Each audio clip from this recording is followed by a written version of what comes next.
Hey, so I was talking to my buddies down in IMAX a few weeks back, and they had this tasty little scratch and dent Sherman.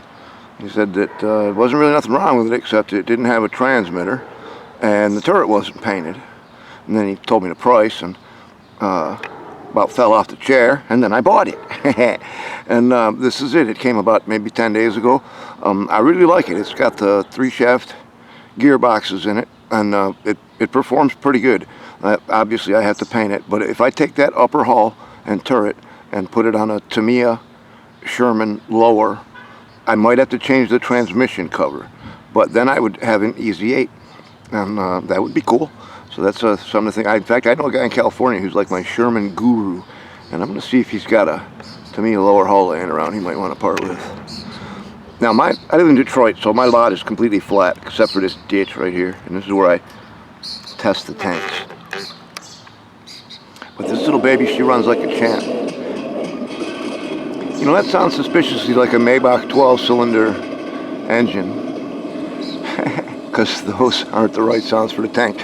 But I understand that the Sherman sounds are soon to be delivered. I'm hoping they're on this next boat that's supposed to dock fairly soon, within the next month anyway. It's June of 2020 right now. But this is where I test all my tanks for climbing ability. I haven't brought the Hetzer out here.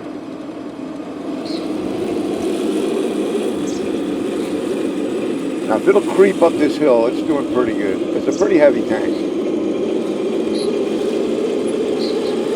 And that's a pretty steep incline, and it's not making.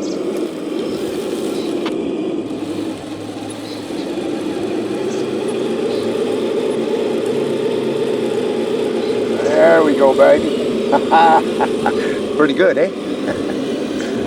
I was pretty impressed when it did that. I have to be careful taking the Hetzer through that ditch, because if I try to turn as it comes up the hill, it'll slip up.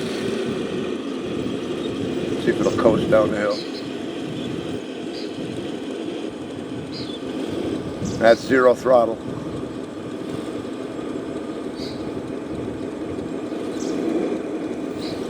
This thing's got to weigh a good 12, 14 pounds.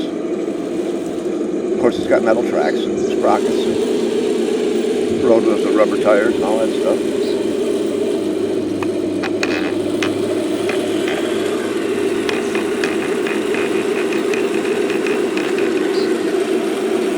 And it is infrared, so it has muzzle flash and barrel recoil. Proportional speed control on the turret. I still got to tie down the slip ring wire, so I'm not doing too much turret rotation.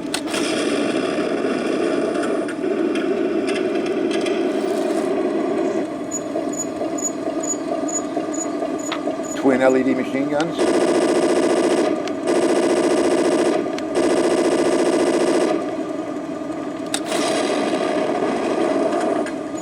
Fairly decent barrel elevation.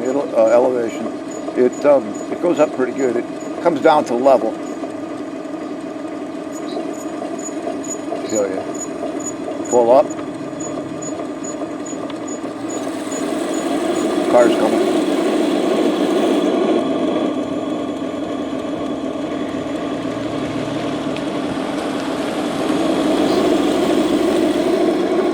He could have gone by. Just being dramatic.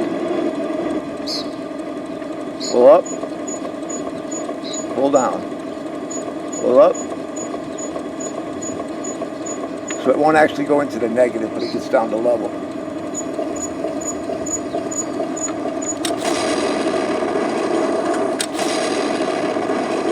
No reload time on these things.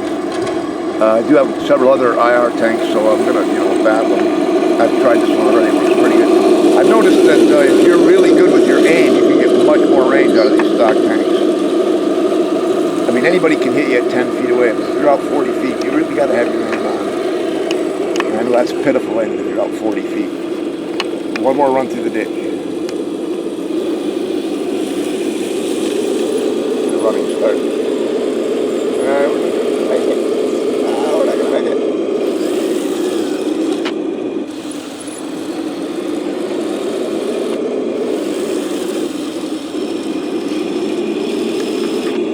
We might be stuck in this ditch for the rest of our lives.